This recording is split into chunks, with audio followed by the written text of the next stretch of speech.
किसान हमारे प्रदेश का अन्नदाता है, देश का अन्नदाता है, तो किसान की तकलीफ के अंदर हम भी शामिल होते हैं। कौन सा ऐसा प्रदेश है जो किसानों के नाते से उनके ब्याज और उनका ये जो पेनल्टी है उसको माफ़ करने की घोषणा करता है। हमारे यहाँ किसान की कोई समस्या नहीं है, लेकिन पंजाब के किसान अपनी दर्द को वो अपना व्यक्त कर रहे हैं। उनको किसानों को प्रदेश के नाते वो चीज़ें भी नहीं मिलती जो हम यहाँ दे रहे हैं। हमने 1750 करोड़ रुपया माफ़ किया है। अब जब इतना से वो काम करेंगे तो तिलमिलाट उनकी स्वाभाविक है, क्योंकि उनको एक बड़ी तकलीफ होती है कि हम किसानों की जब बात करते हैं तो उनको लगता है कि किसानों की बात हम क्यों कर रहे हैं।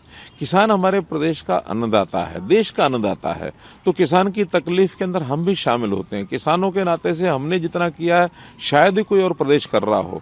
आखिर कौन सा ऐसा प्रदेश है जो 14 फसलों को एमएसपी पर खरीदता है? कौन सा ऐसा प्रदेश है जो सब्जी और फलों पर भी भावांतर भरपाई योजना के नाते से करोड़ों रुपया दे रहा है?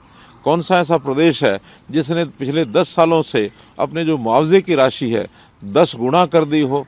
कौन सा ऐसा प्रदेश है जो किसानों के नाते से उनके ब्याज और उनका ये जो पेनल्टी है उसको माफ़ करने की घोषणा करता है? हमने 1750 करोड़ रुपया माफ़ किया है।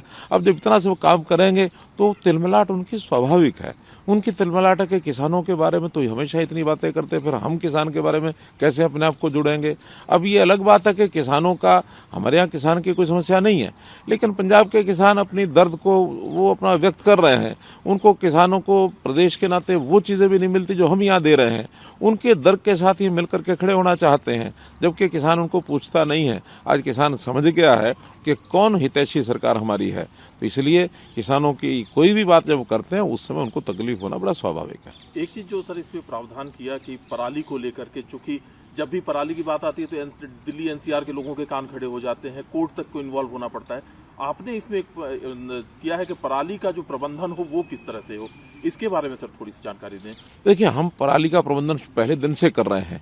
हम पराली की गांठ बनाने के लिए उनको मशीनें देते हैं, हायरिंग सेंटर के हिसाब से उनको पैसा देते हैं, और पराली जो इकट्ठा करता है उसको किसान को भी 1000 रुपया प्रति एकड़ ये पैसा हम उनको दे रहे हैं। और पराली को जो उपयोग करता है, जो उसको मानो उसका कोई बाई प्रोडक्ट बना करके, चाहे उसमें एथेनॉल बनाता है, चाहे उसके अंदर बिजली पैदा करता है, चाहे जो ब्रिकेट्स बनाते हैं कोयला बना करके और उसको कहीं उपयोग करने के लिए, जैसे थर्मल प्लांट में उपयोग होता है, तो ऐसी इंडस्ट्री को हम एक प्रकार से उसको आगे बढ़ाते हैं। तो ऐसे किसान को भी लाभ होता है, इंडस्ट्री को भी लाभ होता है, पर्यावरण भी लाभ होता है। इसी नाते से हरियाणा में हमने पराली जलने के इस क्रम को ख़त्म कर दिया है।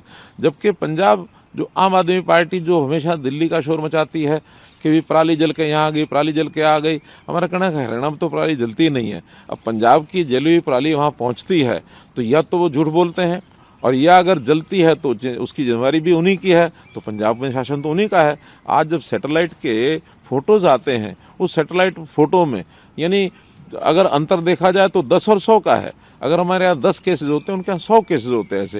तो इस प्रकार से उनकी जिम्मेदारी है कि पंजाब में इस प्रकार की व्यवस्था को ठीक करें।